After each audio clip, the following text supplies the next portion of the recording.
Picture yourself in the mud-choked trenches of the Somme, where the air hangs thick with cordite and decay. The ground beneath your boots trembles with artillery fire, and somewhere in the darkness a wounded man calls out for help. This is where modern medicine was born, not in sterile hospitals or university lecture halls, but in the blood-soaked earth of the Western Front. The Great War didn't just reshape nations, it revolutionized how we save lives. Every ambulance that races through city streets, every emergency room that operates around the clock, every soldier who survives catastrophic injury today stands on foundations laid by desperate doctors and dying men a century ago. This is the story of medicine's greatest transformation, forged in humanity's darkest hour. The French called them petites curies, little curies, these peculiar vehicles that rolled toward the thunder of guns while everyone else fled away. Marie Curie, already a two-time Nobel laureate, personally drove these converted vans into the apocalypse, bringing with her a technology that seemed like sorcery to men who'd grown up with horses and gas lamps. Inside each vehicle, an X-ray machine hummed to life, powered by a dynamo connected to the car's engine. When a soldier arrived with shrapnel buried deep in his chest, surgeons no longer had to slice him open and probe blindly through torn flesh, hoping to find metal fragments before infection claimed him. Instead, they could see through skin and bone, mapping every piece of embedded steel like cartographers charting an unexplored territory. The machine revealed the invisible, transforming guesswork into precision. Curie trained 150 women to operate these units, and together they conducted over 1 million examinations. Countless men who would have died from exploratory surgeries or overlooked fragments instead walked away with their lives, carrying foreign metal in their bodies but air in their lungs. Before 1914, blood transfusion was a desperate gamble performed bedside, requiring a donor with a matching type standing ready while surgeons connected artery to vein with nothing but skill and prayer. Then came sodium citrate, an unremarkable chemical that performed a remarkable miracle. It stopped blood from clotting.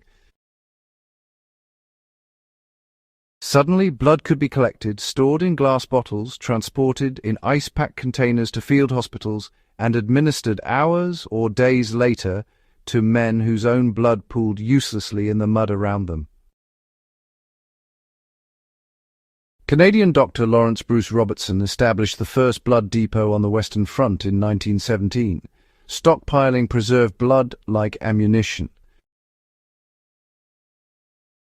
When soldiers arrived, grey-faced and cold from shock, their hearts struggling to pump what little blood remained, medics could replace what war had stolen.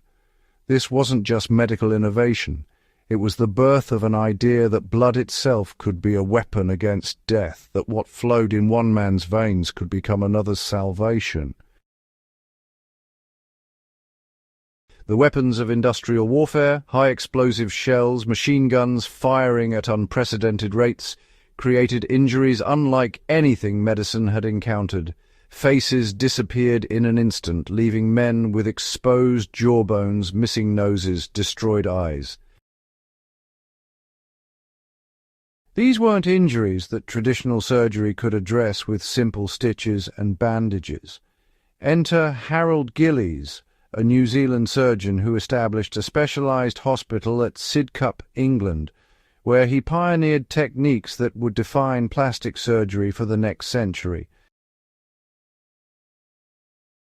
Gillies developed the pedicle tube graft, a method of moving skin from one part of the body to another, while keeping it attached to its blood supply, like a living bridge, slowly migrating across damaged terrain. He reconstructed faces not just to make them functional, but to make them human again, understanding that a man's ability to eat and breathe mattered less than his ability to look his children in the eye without seeing them recoil in horror. These surgeries took months, sometimes years, requiring dozens of operations and immense suffering, but they gave men back something warfare had stolen: their place in the world. The medical miracles born in the trenches remind us that human ingenuity burns brightest when darkness threatens to consume everything. Those doctors didn't have time for bureaucracy or endless studies. They had dying men and fleeting hours. They experimented, failed, adjusted, and tried again, driven by the fundamental human refusal to accept unnecessary death. Today, when we practice bushcraft and prepare for uncertainty, we're echoing that same spirit, the knowledge that survival depends on adaptability, resourcefulness, and the willingness to learn from every challenge. The lessons of the Great War transcend history. They're blueprints for resilience in any crisis. If this journey through medicine's crucible resonated with you, subscribe to Fieldcraft Chronicles and share this video with anyone who values the intersection of history, survival, and human perseverance. The past has much to teach those prepared to listen.